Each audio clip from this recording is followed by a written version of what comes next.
E eu gostaria de convidar você para abrir a sua Bíblia aí em casa. Se você vai usar de forma eletrônica, você liga o seu telefone, liga o seu iPad, pega a sua Bíblia e nós vamos juntos meditar num trecho da palavra de Deus que está no livro do Êxodo. Na verdade, é o texto do Velho Testamento que narra a história da Páscoa. É o texto que conta a história da Páscoa. E Êxodo, capítulo de número 12, versículos de 1 a 13. A palavra do Senhor diz assim: O Senhor disse a Moisés e a Arão no Egito: Este deverá ser o primeiro mês do ano para vocês. Versículo 3. Digam a toda a comunidade de Israel que no 10º dia deste mês, todo homem deverá separar um cordeiro ou um cabrito para a sua família, um para cada casa. Se uma família for pequena demais para um animal inteiro, deve dividi-lo com o seu vizinho mais próximo, conforme o número de pessoas e conforme o que cada um puder comer. O animal escolhido será macho de 1 ano, sem defeito, e pode ser cordeiro ou cabrito. Guardem-no até o 14º dia do mês, quando toda a comunidade de Israel irá sacrificá-lo ao pôr do sol. Passem, então, um pouco do sangue nas laterais e nas vigas superiores das portas das casas, nas quais vocês comerão o animal. Naquela mesma noite, comerão a carne assada no fogo, juntamente com ervas amargas e pão sem fermento. Não comam a carne crua, nem cozida em água, mas assada no fogo, cabeça, pernas e vísceras. Não deixem sobrar nada até pela manhã. Caso isso aconteça, queimem o que restar. Ao comerem, estejam prontos para sair, cinto no lugar, sandálias nos pés, cajado na mão. Comam apressadamente. Esta é a Páscoa do Senhor.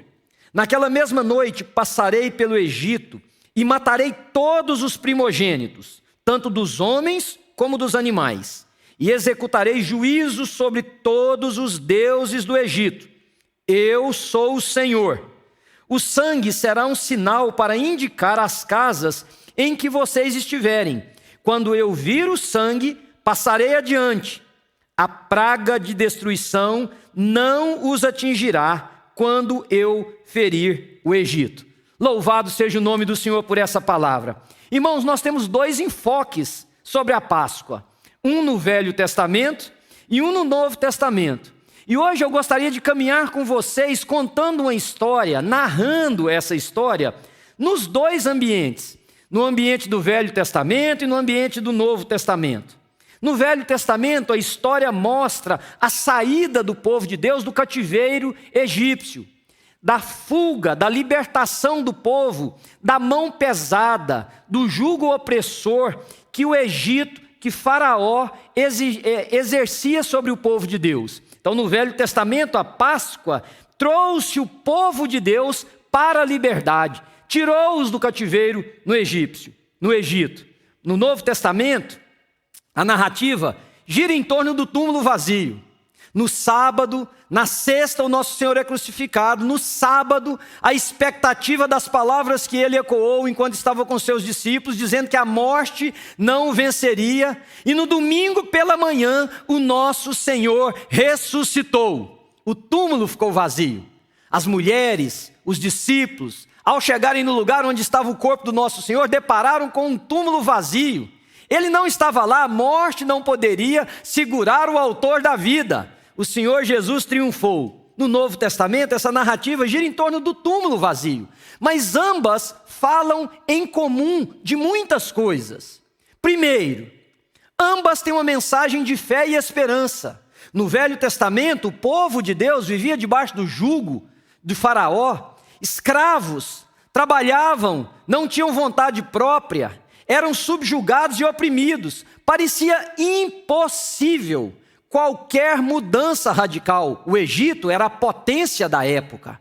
O povo de Deus não via liberdade, possibilidade de liberdade, me permitam dizer. Não havia a menor possibilidade de que aquele quadro fosse mudado. por 9 pragas enviadas pelo Senhor, Faraó manteve duro o seu coração e as pessoas aprisionadas pelo jugo da escravidão. Mas Deus envia a 10ª praga. E com essa 10ª praga vem a morte sobre todos os primogênitos. O caos se estabeleceu sobre aquela nação e o povo de Deus teve a sua situação transformada.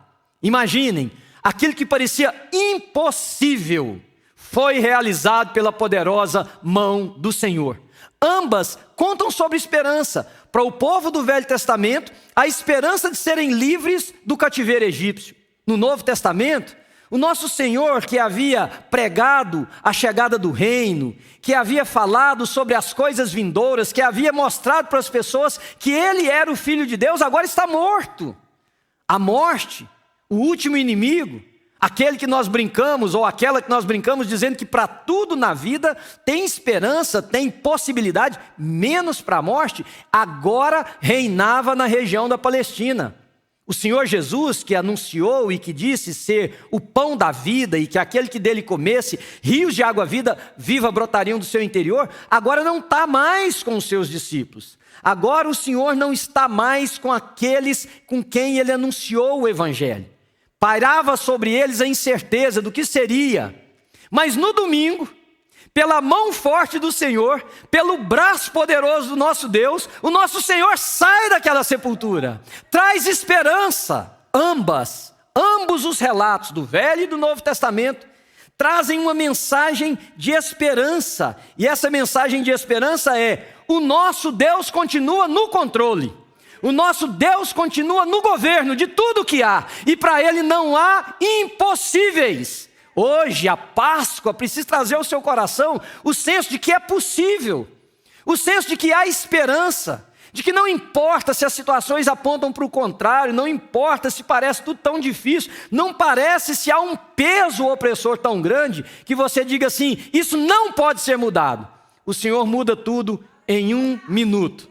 Lá no Egito, ele disse: olha, imolem o carneiro, sacrifiquem o carneiro, passem o sangue à tarde. Notem que coincidência, o sangue do cordeiro foi passado à tarde, foi sacrificado à tarde. O nosso Senhor Jesus entregou a sua vida no crepúsculo, no final do dia ele entrega a sua vida, entregando o seu espírito ao Pai, e depois ele ressuscita. A Páscoa precisa promover esperança, mas ambas contemplam a morte do cordeiro. Lá no Velho Testamento, o Senhor disse: sacrifiquem um carneiro ou cabrito, e vocês peguem o sangue e passem nas portas. O cordeiro tinha que morrer. No Novo Testamento, o Cordeiro de Deus que tira o pecado do mundo, que João Batista viu e disse: Ele é o Cordeiro de Deus que tira o pecado do mundo. Quando João Batista estava em dúvida se ele era o Messias, se ele era o Cordeiro, se ele era o Filho de Deus, ele mandou os seus discípulos, os seus seguidores perguntarem: por acaso você é aquele que nós estávamos esperando, ou nós devemos ainda esperar outro? Aí Jesus diz assim para eles: respondam para João o seguinte: os cegos veem, os aleijados são curados, o evangelho do reino é pregado, é anunciado. Ambos o cordeiro teve que morrer. Esse cordeiro que veio para nos salvar, ele precisou morrer para que eu e você tivesse vida. O Senhor Jesus morreu no meu e no seu lugar. Ele não tinha pecado, ele não tinha dolo nenhum, mas ele precisava ser sacrificado para que o anjo da morte não chegasse definitivamente até nós, queridos. No Egito, o próprio Deus veio tirar a vida dos primogênitos, mas quando ele viu o sangue nos umbrais, quando ele via o sangue na porta das casas, nos portais da casa, ele passava. E de igual modo o Senhor nos vê pelo sangue do Cordeiro que foi derramado na cruz do Calvário. Ambos precisaram que o Cordeiro fosse imolado. Páscoa renova a nossa esperança, porque o Cordeiro morreu em nosso lugar. Terceiro, ambos, o Cordeiro que salva precisa estar em casa. Lá no Velho Testamento, versículo de número 7 do texto que eu li, ele disse o seguinte: passe então um pouco do sangue nas laterais e nas vigas superiores das portas das casas, nas quais vocês comerão o animal. O sangue estava do lado de fora, mas o cordeiro estava do lado de dentro. Em ambas, o cordeiro precisa estar dentro de casa. Jesus não é um ícone da história. Jesus não é apenas da religião. Jesus não é o da igreja. Jesus é o da nossa vida. O Cordeiro de Deus vive em nós. Em ambas, o cordeiro era personificado. Naquela casa tinha sangue do lado de fora, mas tinha o cordeiro que foi repartido do lado de dentro. As pessoas estavam comendo da carne do cordeiro. A aliança antiga era essa. Na aliança nova, nós nos alimentamos do pão da vida que é Jesus, e ele vive em nós. O Cordeiro de Deus que tira o pecado do mundo. Louvado seja o nome do Senhor. Ele habita em nós. Não é referência, é relacionamento. Não é história, é caminhada. Então, em ambas, o cordeiro ou a Páscoa traz esperança. O cordeiro precisava ser sacrificado, mas em ambas, o cordeiro precisava estar nas casas. Nessa Páscoa, você precisa convidar o Cordeiro de Deus para estar na sua casa. Você precisa convidar o Cordeiro de Deus para estar aí com você, com seus filhos, com a sua esposa, no seu ambiente do lar. Ser presença na sua casa e não um lugar para onde você se desloca no domingo, quando isso acontecia. Não. O Cordeiro está na nossa casa, louvado seja o nome dele. A quarta relação entre essas duas Páscoas, a do Antigo Testamento e a do Novo Testamento, é que ambas servem como um memorial. Olha o que diz o versículo 25 e 27, o texto, eu só li até o versículo 13, mas o versículo 25 e 27, deste mesmo texto de Êxodo 12, diz o seguinte: quando entrarem na terra que o Senhor prometeu lhes dar, celebrem essa cerimônia. Qual cerimônia? A da Páscoa. Celebrem essa cerimônia. Quando seus filhos lhe perguntarem, o que significa essa cerimônia? Respondam-lhes, é o sacrifício da Páscoa ao Senhor, que passou sobre as casas dos israelitas no Egito, e poupou nossas casas quando matou os egípcios. Então o povo curvou-se em adoração. Irmãos queridos, a história, a narrativa bíblica é muito mais do que um livro para a gente carregar. É muito mais do que palavras para serem recitadas em um ambiente da religião, num templo ou em casa. A narrativa bíblica é para nos trazer lembrança. É um memorial. Ambas apontavam para isso. Do Velho Testamento ficou escrito nesse texto que quando eles entrassem na terra, os filhos iriam perguntar: que cerimônia é essa que vocês estão celebrando? E aí eles se remeteriam àquele dia em que o Senhor os libertou com mão forte. Hoje, nós contamos a história do túmulo vazio. Todo ano, nós celebramos a Páscoa, a ressurreição, o túmulo que não tem mais o corpo do nosso Senhor. E quando alguém olha e pergunta o que é isso, você diz: isto é o dia em que o meu Senhor morreu para que eu tivesse vida, para que você tivesse vida. A história da Páscoa é para ser contada como um memorial do que Deus fez por nós, enviando o seu Filho, mas também remetendo a lembrança daquilo que virá. O nosso Senhor voltará. Esse cordeiro que foi morto está vivo. Lá no Apocalipse, quando os anciãos entristeceram porque não achavam um digno, havia um que era digno, o Cordeiro de Deus que morreu, mas estava vivo, e vivo está para sempre. É um memorial, é para ser contado, transmitido de geração em geração. É para que nenhum de nós esqueça e que o mundo saiba que foi o Cordeiro de Deus que nos deu vida, e nos deu vida em aliança com Ele, nos deu uma vida nova, vida eterna, e nessa nova aliança, a história de salvação é contada, porque o último inimigo, a morte, foi vencido. Mas há ainda uma última semelhança entre estas duas Páscoas, é que em ambas, nós temos o desafio de repartir. Presta atenção, eu não sei se você percebeu durante a leitura, o versículo de número 4, do 12º capítulo do livro do Êxodo, que foi o que eu li. Olha o que o texto diz: se uma família for pequena demais para um animal inteiro, eles devem dividi-lo com seu vizinho mais próximo, conforme o número de pessoas e conforme o que cada um puder comer. Ambas nos chamam para a liberdade, para repartir.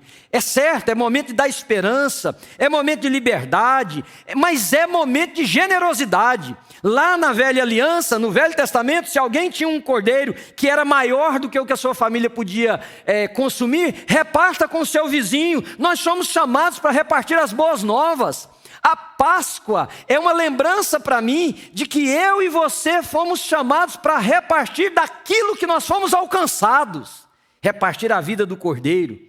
Cristo morreu para ser repartido com famílias famintas, com gente que não encontra mais possibilidade de viver, com pessoas que perderam o norte, o rumo da vida, com lares que estão se despedaçando, com marido e mulher que estão vendo descer pelo ralo da vida a aliança que fizeram, por filhos que não têm mais pelos seus pais o amor e o respeito, por pais que não cuidam mais da aliança com seus filhos, por irmãos, por amigos, por um mundo que está faminto, queridos. É para ser repartido. Não existe celebração de Páscoa se não for compartilhado. E eu lembro a vocês de que quando as primeiras pessoas chegaram no túmulo e viram o túmulo vazio, correram para contar para outros. E os outros que vieram, correram para contar para outros. Lá no Velho Testamento, o cordeiro era repartido de forma literal para que as famílias tivessem o que comer na hora em que foi prescrito pelo Senhor. No Novo Testamento, nós somos chamados a repartir o Cristo que vive em nós. É por isso que daqui a pouquinho, quando nós formos cear, nós nos lembramos do texto de Lucas capítulo 22, lá no versículo 17, quando o próprio Senhor Jesus está distribuindo os elementos, o pão e o vinho da ceia.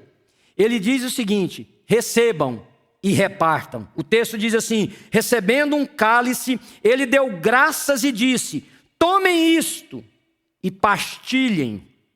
Numa outra tradução: tomem isto e repartam uns com os outros. Com quem você vai repartir a Páscoa de 2020? Quem será alcançado pela mensagem do Evangelho? Porque você vai repartir do Cordeiro. A sua família vai repartir do Cordeiro. Mas eu quero encerrar a minha reflexão com uma diferença. Eu disse para vocês 5 semelhanças entre a Páscoa do Velho Testamento e a celebração da Páscoa no Novo Testamento. Mas agora eu quero falar de uma diferença marcante, crucial e que nos enche de alegria. Sabe qual é? É que no Velho Testamento, eles continuavam a esperar pelo Cordeiro. Não o Cordeiro animal, pelo Cordeiro de Deus. Eles continuavam e continuam, quem ainda vive nessa velha aliança, a esperar o Messias, a esperar a promessa. Mas sabe de uma coisa? Nós já temos. Essa é a diferença marcante. No Novo Testamento, nós não celebramos um rito. Nós celebramos uma pessoa. Nós não celebramos uma ordenação apenas. Nós celebramos uma vida em nós. Essa é a grande diferença. Quem está em Cristo? Hoje o túmulo está vazio. Por quê? Porque o nosso Cordeiro já veio, morreu no nosso lugar, nos deu vida e nos convida para com Ele viver. E sabe o que vai acontecer? Um dia Ele vai voltar. Só que aí Ele não volta mais como um cordeiro, Ele não volta mais como um animalzinho indefeso, Ele não volta mais como alguém que vai ser subjugado pela mão de qualquer tosqueador. Ele voltará como o leão da tribo de Judá. Ele voltará como Deus Todo-Poderoso. Ele voltará como aquele que diante dele todo joelho se dobrará, toda língua confessará que o Cordeiro de Deus é o único Senhor. Então, embora essas duas Páscoas tenham diversas semelhanças, elas têm uma diferença. Para nós, o Cordeiro já chegou. A minha pergunta é: Ele já chegou para você? Ele já chegou no seu coração? Ele já chegou na sua casa? Ele já chegou na sua vida? Você já comeu dele? O Senhor Jesus disse que quem não comer do meu corpo, não beber, quem não comer da minha carne, não beber do meu sangue, não tem parte comigo. Isso já aconteceu na sua vida? Se não aconteceu, pode acontecer agora, querido. Pode acontecer aí nessa sala, pode acontecer dentro do carro, pode acontecer na cozinha, pode acontecer onde você estiver agora. Porque o Cordeiro já veio. Aí você pode dizer: Cordeiro de Deus que tira o pecado do mundo, sê Senhor da minha vida. Entrega a Ele a sua vida. Sabe que eles comeram apressados para sair, porque era o dia da liberdade. Eles iriam sair da escravidão para a vida, para a liberdade. Eles iriam sair da terra do Egito para a terra prometida. Você hoje pode fazer esse transporte da terra da sua escravidão, da terra do seu abandono, da terra da sua autossuficiência, para a liberdade em Cristo Jesus.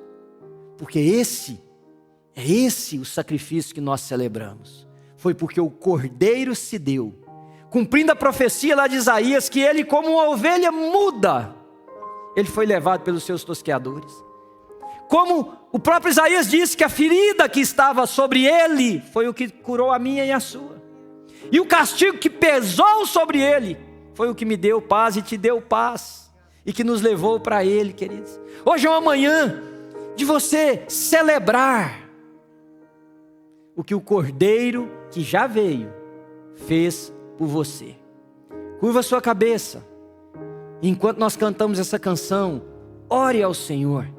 Entregue a sua vida a Ele. Renove os seus votos com Ele. Porque hoje é dia de esperança. E muito mais do que de esperança, hoje é dia de celebrar a vida que o Cordeiro de Deus nos deu. Deus te abençoe. Ao Senhor, porque Ele vive, porque